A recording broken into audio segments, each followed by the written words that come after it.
The Washington G45 Championship is a 4-round tournament. My first game was against Lydia Xiong, a young female player, 9 or 10 years old. E4, E5, knight F3, knight C6, bishop C4, the Italian game. I played knight F6, D3. It was a very solid setup. I played bishop C5. The main move here is C3. And the main idea is you're playing C3 to support D4. You bring this knight around D2, F1, and then either G3 or E3. Those are the main plans. There's a few others that I'm not remembering right now. My opponent castled, which they can play castles here, but they should play C3 eventually. I castled as well. Here I played knight C3. At this point, I knew that I was probably playing someone definitely a little bit weaker than me. You want to play C3 with your pawn here. These are not very good moves. They're pretty good moves. They're all like natural developing moves. Castles, control the center, get your pieces toward the center. But I could tell right when my opponent played knight C3 that she did not know theory. The knight is much better placed coming around here, coming to the F5 square. That's where white wants their knights in the Gioco Pinissimo. So I was very happy here. White is threatening to play bishop G5. That is a little annoying. So I play H6. She played rook E1. Here I played D6. I thought about playing A6 because I wasn't sure if knight A4 was a threat here. It's a typical idea for actually both sides in this opening. They bring the knight to the side of the board to try to pick up the bishop. So I thought maybe I should play A6 here, but I wasn't sure. So I just played D6. She played knight D5. And I was very happy with this because now I can play knight A5 and pick up her bishop pair. She does have this B4 move, which kind of makes things complicated, but I thought the pawn structure after B4 was good for black. I think knight D4 is a slight mistake. So I played knight A5, A3. Maybe she's thinking if I don't take, she can drop her bishop back, but it's one move too late, unfortunately. So I took. I was very happy to weaken this E4 pawn a little bit and pick up the bishop pair. I already thought I had a slight advantage at this point. A5 to stop B4, bishop D2, C6 to kick this knight. If she takes, I can take back with the queen, getting development, and I'm very happy. And that's exactly what happened. She took, I took back with the queen. She's just helping my development. So maybe this knight should have come back. It's hard to say. B4, I don't really want to take this. White gets good pawns. What's better is if I just drop it back with the bishop. C5 is not a threat. And if she takes, then her pawn structure is really bad. I'm keeping my bishop on this diagonal. This pawn has enough defenders, and so it's good. We're good to go. She did take. Can I delay taking this pawn maybe? I thought, no, I really shouldn't. So I took. She took and I took. She played queen D2. It's still even material, but I've got the bishop versus the knight. Generally, the bishop in open positions, the bishop generally outperforms the knight. My pawn structure is much, much better. I played rook C5, pressuring this doubled isolated pawn. Queen to D3, queen G6. I honestly don't know exactly what I was thinking here. I think I wanted to have some either bishop G4 or bishop H3 ideas, but they really just don't work at all. There's like knight H5. The queen defends the third rank, so it doesn't really work. I think this was definitely a small inaccuracy. She played rook D1, hitting my pawn, so I defended it again. Rook D8, getting back to D2. It's hard to find a plan for white here. I think maybe what white could have done is bring the E rook to the D file and bring the A rook to the B file to make it hard for me to develop this bishop. That maybe would have been a slightly stronger plan. But she played queen to D2, and she's just giving me free time to improve my position. In fact, I think this may have been a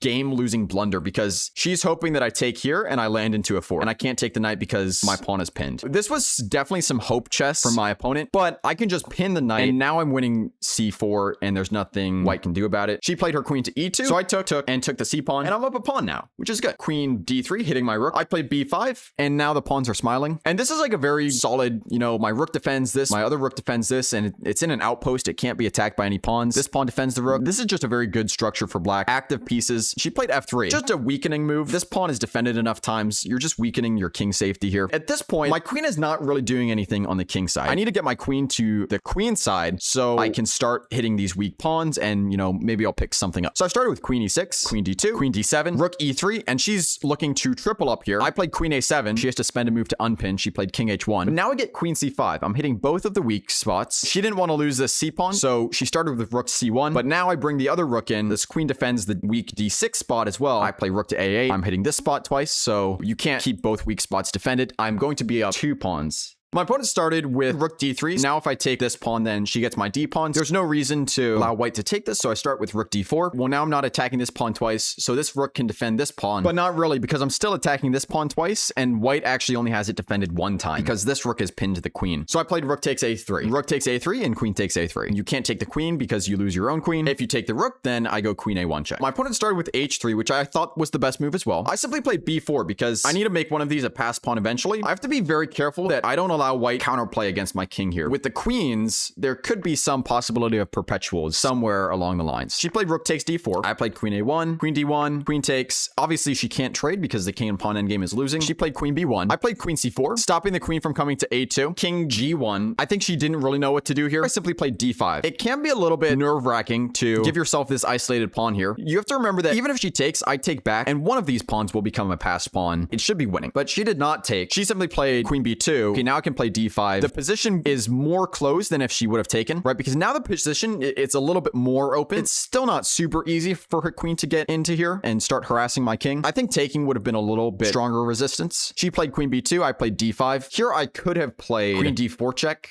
and force the queen trade. This is probably winning after d3. But at this point, I was already getting kind of low on time. I saw this and takes. I didn't see d3 at the time, but I looked at takes. I don't have time to calculate whether this is winning or not. I'll just go for the safer plan, which is just d5. But now I can play d3. I know if she takes, then this is winning because I have a connected passed pawn. So her king has to stay over here forever, and my king eats all of these pawns. I make a pawn promotion somehow, somewhere. And she did take, because I think she probably thought she takes, I take, and she wins a pawn here. But obviously, I'm not going to do that. So I play queen d4. We trade queens. Okay, I can't promote this pawn straight away, but this is obviously a winning king and pawn endgame. What is the easiest way to win here? The most annoying thing that white can do is try to stop my king from getting in here. Secondarily, white has this 4-on-3 majority. I could be in trouble if white somehow makes a connected passed pawn. So I want to try to prevent both of those things from happening at this point. Even if they still happen, it is most likely going to be winning, but I just don't want to make things any harder on myself. So I start with h5. If she allows me to play h4 on the next move, this one pawn restricts these two pawns. White will never really be able to do anything. So she needs to play either h4 or g3 here, or g4. When she didn't, I knew this was going to be something I could basically do in my sleep. After I play h4, because this pawn restricts these two pawns, you can never advance this one because of en passant. But my opponent continued with king c2. I actually played c5, but I should have started with g5 so that f4 could have never been played. It's winning either way, and the conversion was not too difficult after this. My opponent was a young opponent, so she played it out until mate. Very often, young opponents will play the game out until checkmate. They will never resign.